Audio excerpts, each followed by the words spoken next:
Hello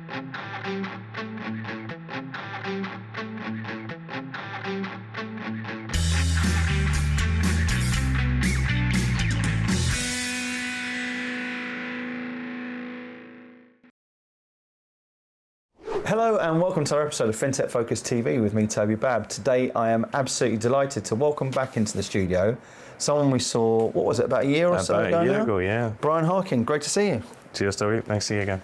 So when we last met, this was just an idea.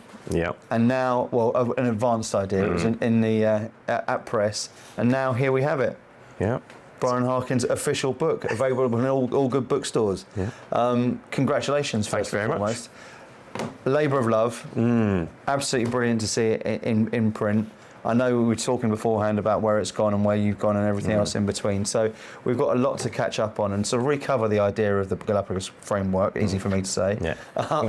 And then dive into a whole thing of change and transformation. Yeah. You blew my mind last time you were on, I don't mind you saying, when you talked about the sort of failure of projects within the space. It was a phenomenal amount of money that was happening. And this became a really important tomb for people to look at and work with. So I want to talk about how this has developed, the sort of conversations you've had off the back of it, where it all heads, and what's still to do behind it as well. But before we get into that, for those who missed out on the episode of 2024, Brian, tell us a little bit about yourself. So my name is Brian Harkin, and I'm the head of technology and innovation at Centrus, and I've got a long career in asset management, investment banking, financial services. I've been involved with and I've led lots and lots of transformation programs, and I decided to take some time out and solve what I saw was a significant global problem, and that's the failure of transformation programs. And so I designed a framework to tackle the common problems as I saw them. Galapagos is the output of that. And as I was designing the framework, I was approached by a publisher and said, "Oh, would you like to write a book about this?" It's always good when it's that way around. Yeah. And I was like, "Oh, absolutely, that'll be a couple of months' work, right? Dead easy, because all the work's been done." So that took over a year.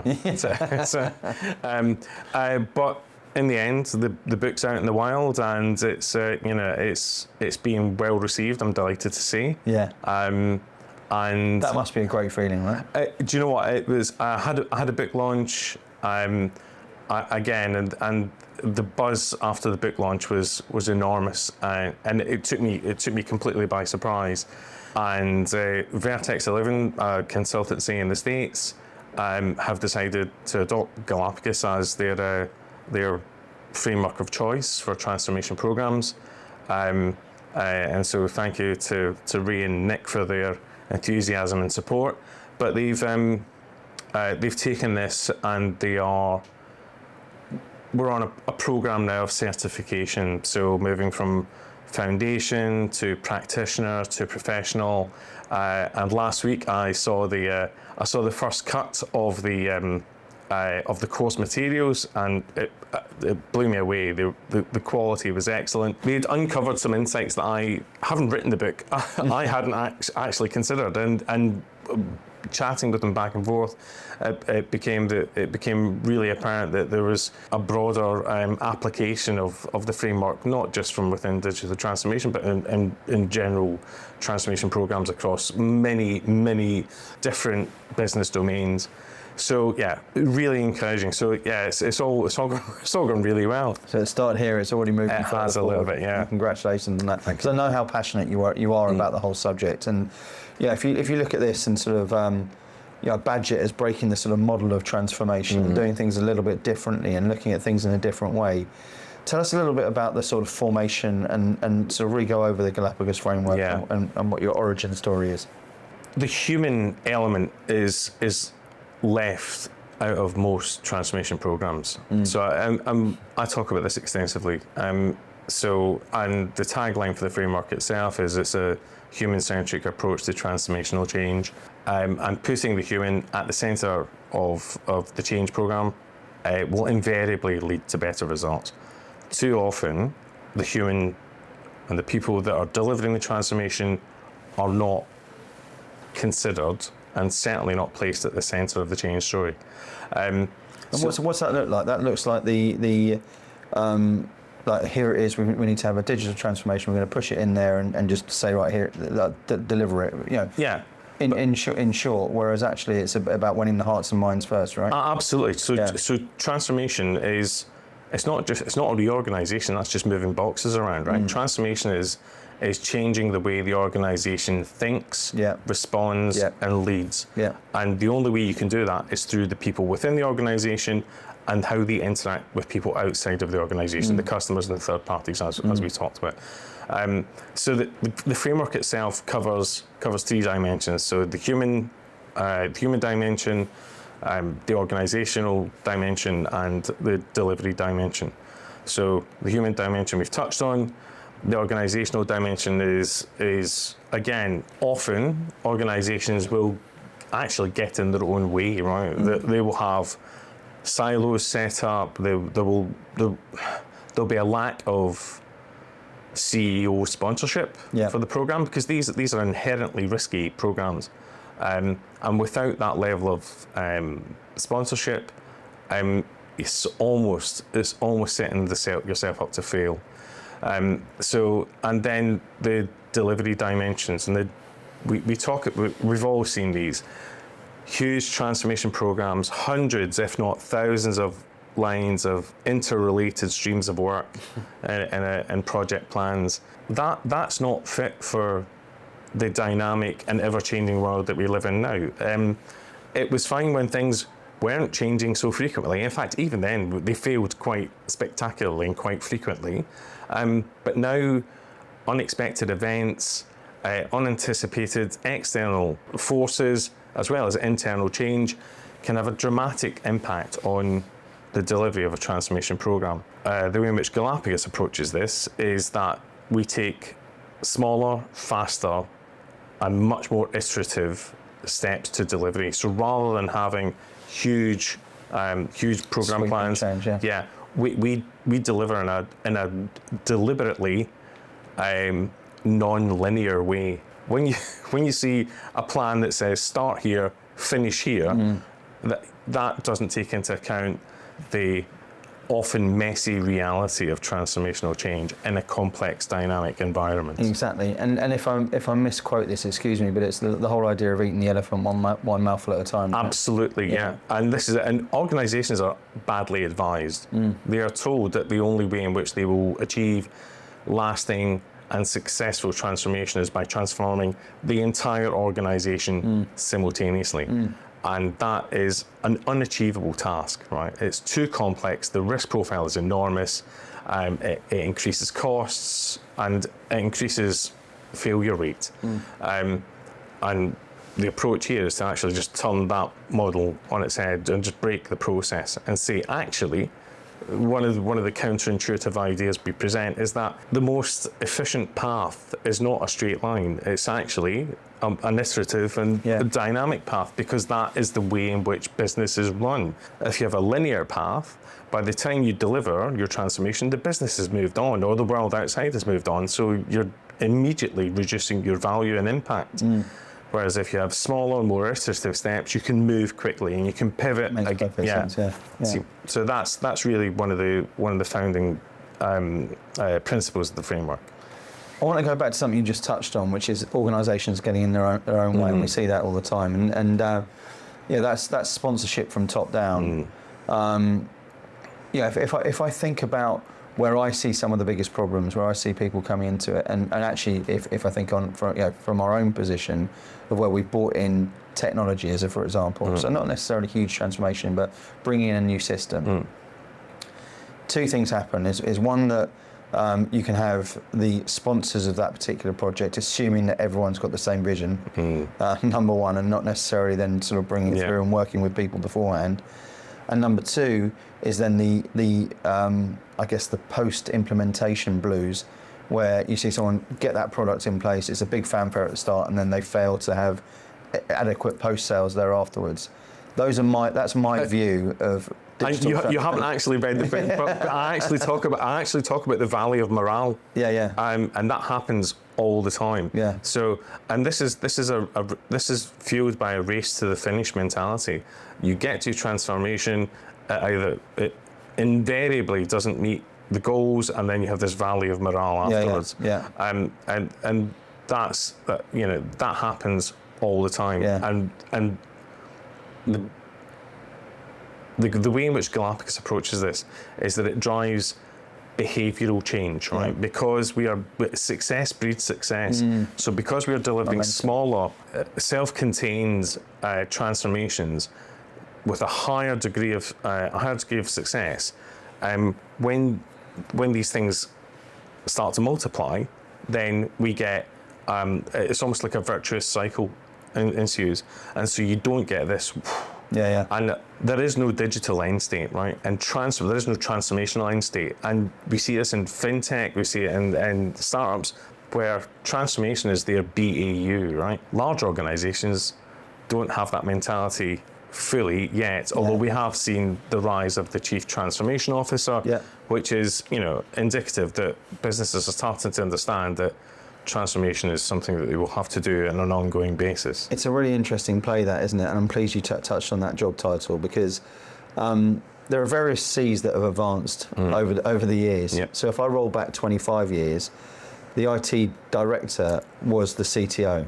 So there's very few CTOs 25 years ago. There's a lot of IT directors who sat outside the boardroom as a cost. And that changed pretty quickly over the 2000s. You've seen CROs come into play. You've seen probably the most regular and fastest advancing that I've seen recently is the CPO, where there's an awful lot more value around product, which is quite right in that sort of sense as well. The Chief Data Officer is increasing at an advanced rate.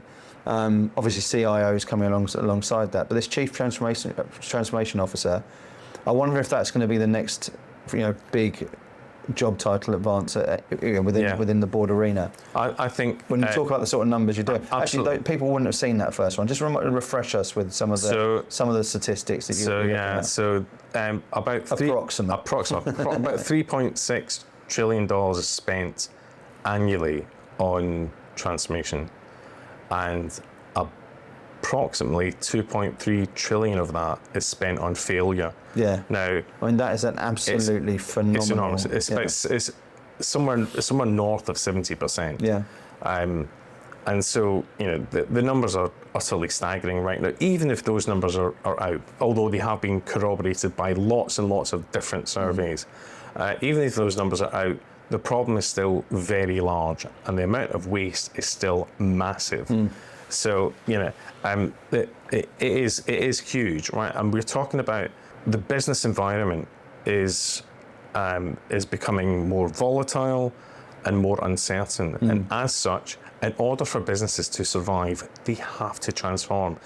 They have to reinvent themselves to be relevant, but also they have to change structure so that when unexpected events happen, they can minimize the blast radius of those within the organization. Previously, we would have seen, some asignificant event, maybe once every couple of years, external event to your organization, hits the company, the CEO goes, whoa, what are we doing? Throws together a team to solve the issue. Then the blast radius of this internal to the organization is large. Galapagos actually approaches this slightly differently.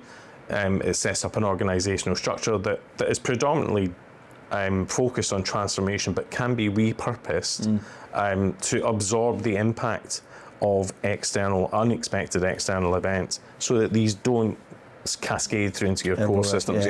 So this organizational structure that's set up is called the Island, and it is there specifically with it's controlled by a small group of individuals.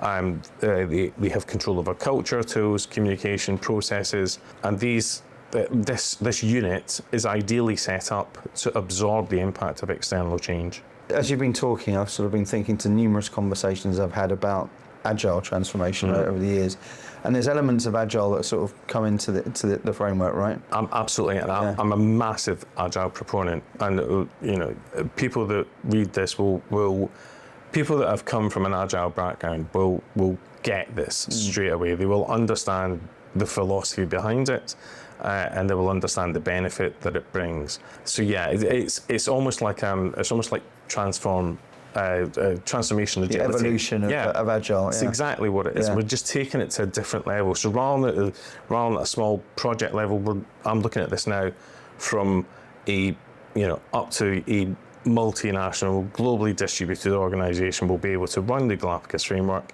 to transform their organisation over a period of time. And again, it is transformational agility. And if we look at that sort of concept of human-centric, and the idea of winning hearts and minds when we're going into that, and having the leadership team who are aligned to it, we are in a volatile world, as you talked about beforehand.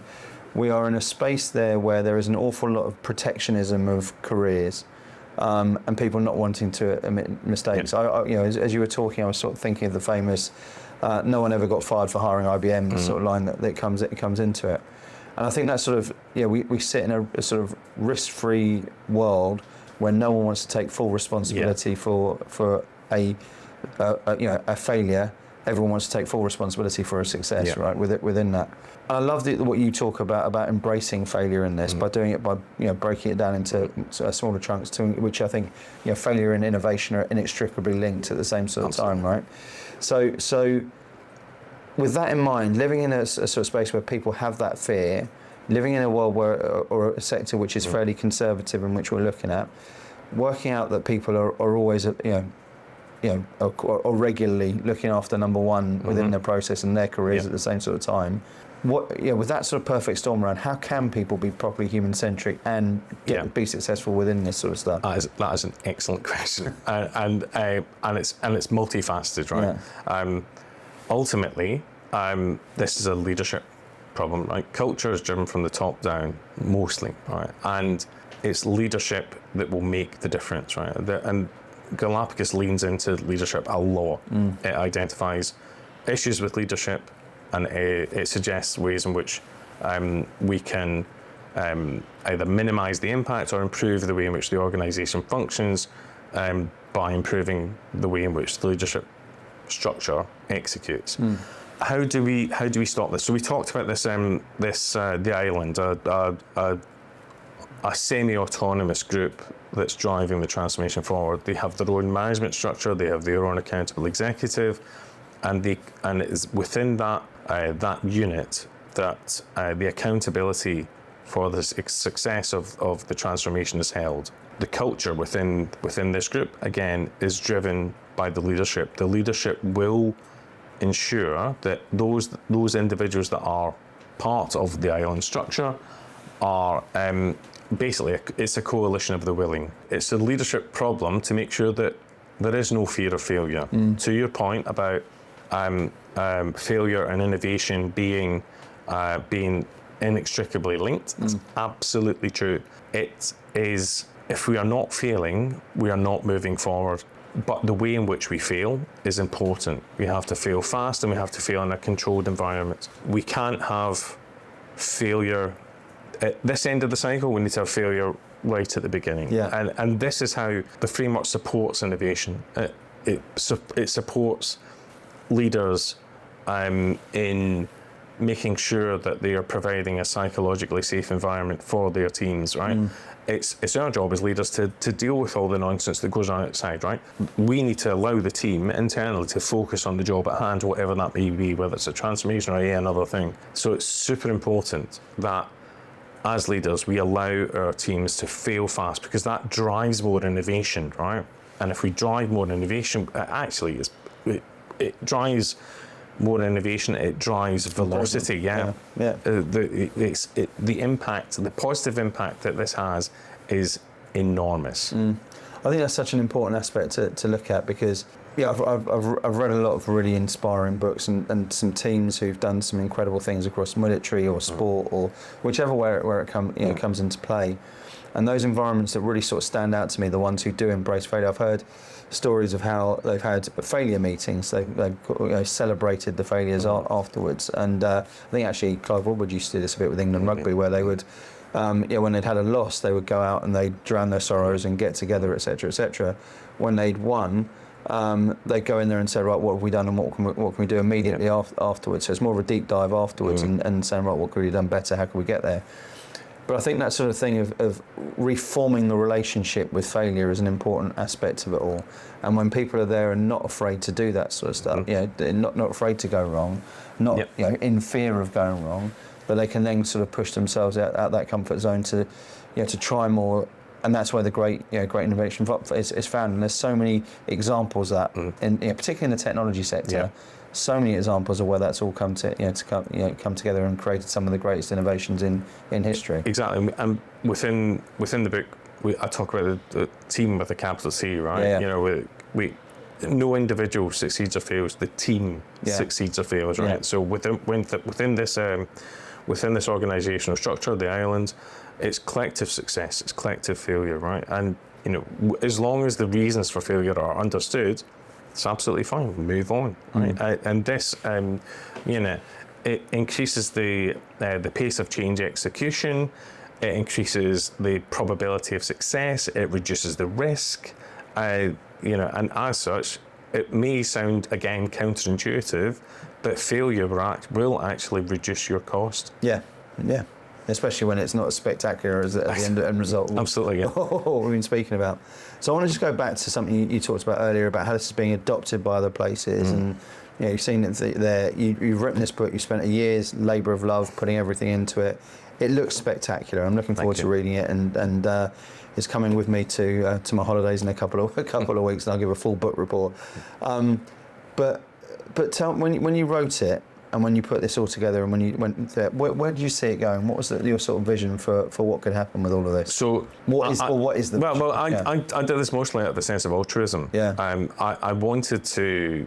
I spent my career in financial services. I wanted to give something back, and I wanted to make sure that those leaders that are in the position that I have been in before, at least have an awareness of what is likely to come up, what is likely to happen. Again, these are the common issues that I have seen, right?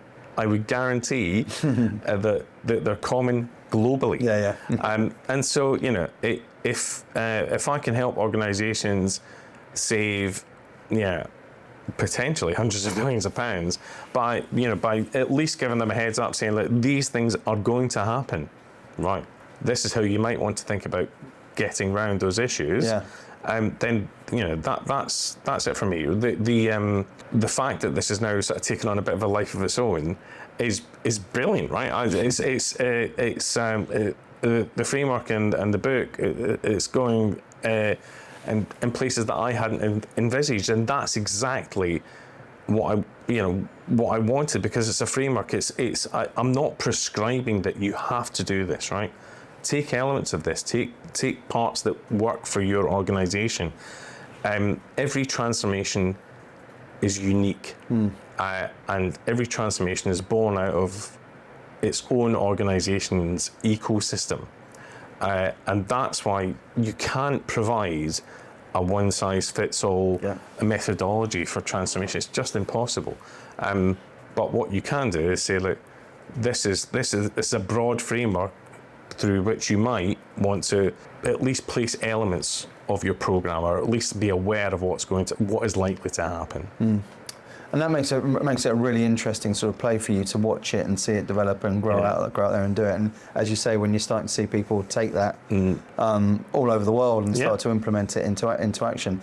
In your day-to-day role, talk to me about how is this something that becomes something day-to-day for you at the same time as well? So at Centrus are going through a transformation themselves, and it's great to see, and Centrus are an amazing company to work with. I'm not quite there yet. I'm head of technology and innovation, so I'm doing a lot of the tech stuff at the moment, but we'll hopefully move into more of the transformational side of things when I'm fairly new in role. so once I'm bedded in a bit, that's likely to be the way in which I'll approach it. Yeah, totally. But to your point about seeing this, seeing the seeing the framework grow, and the framework, the framework is evolving, right? And it's evolving as more people get hands on it, and they speak to me about leaning into certain sections of the framework more than others, and that's completely fine. Yeah. And that's really, when I designed the framework back in the day, I can't remember how many years ago this was. I designed it specifically to allow leaders and organisations to pick and choose what elements are most relevant for their needs at the time. Yeah. I think that sort of bespoke element to what we're doing, or how to approach it, is exactly the right way to deal with that, isn't it? Because very prescriptive things that will work in certain environments, and I think as companies become more and more digital, everything becomes more and more bespoke. You look at how your phone's set up to how my phone's set up. There'll be different things that are tailored to how each of us works, how each of us likes to be organised, the interests that we've got, etc., etc. Absolutely. And I think that sort of evolution has happened more and more in our everyday lives, our everyday working lives. Yep. And so to have frameworks in there that say, right, this is how you have to deal with this. This is how it has to work. This is how transformation happens.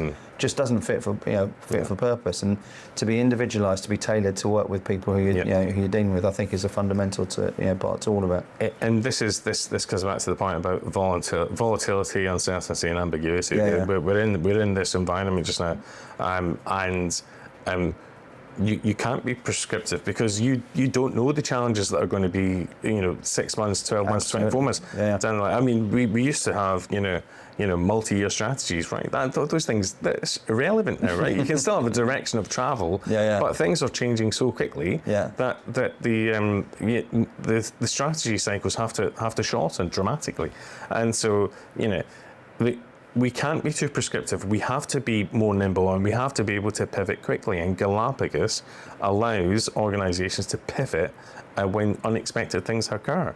It's funny. That's not just in the political macroeconomic sort of situation. It's in tech everywhere at the same sort of time. So I have had episodes of this show which I've recorded when people were particularly talking about AI, and I think sometimes that when it's released, it will be outdated, and that can be 2 months later in some instances. Exactly the case. Which is incredible, isn't it? So that sort of ability to roll with it, to be able to take small chances, I think is absolute genius. I'm gonna finish with a couple of questions, one of which specifically going back to that point about the leader, because I think it's fundamental to everything you're talking about. You get that right piece and the right sponsorship at the top, everything goes well, you get something there where it can be jettisoned off and it was that person's idea, it's quite easy to move that across. So if you're to think of leaders who are adopting and responsible for change and transformation within their environment, what would you say to them as some of the key ingredients to make sure that their projects are more successful than others, other than adopt the framework? I think make sure that you put the human at the centre of the change. And tell me what that means to you. And so when you are transforming, who are you transforming for? And who is going to execute the transformation? So your transformation will touch lots and lots of different areas, lots of different functions, but the humans that execute the transformation need to be looked after. So they need to be, we talked about the fear of failure thing earlier, they need to be insulated from the pressure that you as a leader are going to feel, right? Because there's lots of money that's at stake here, right? With the framework, you're not betting the house on a single large linear event, right? So the framework is reducing the risk.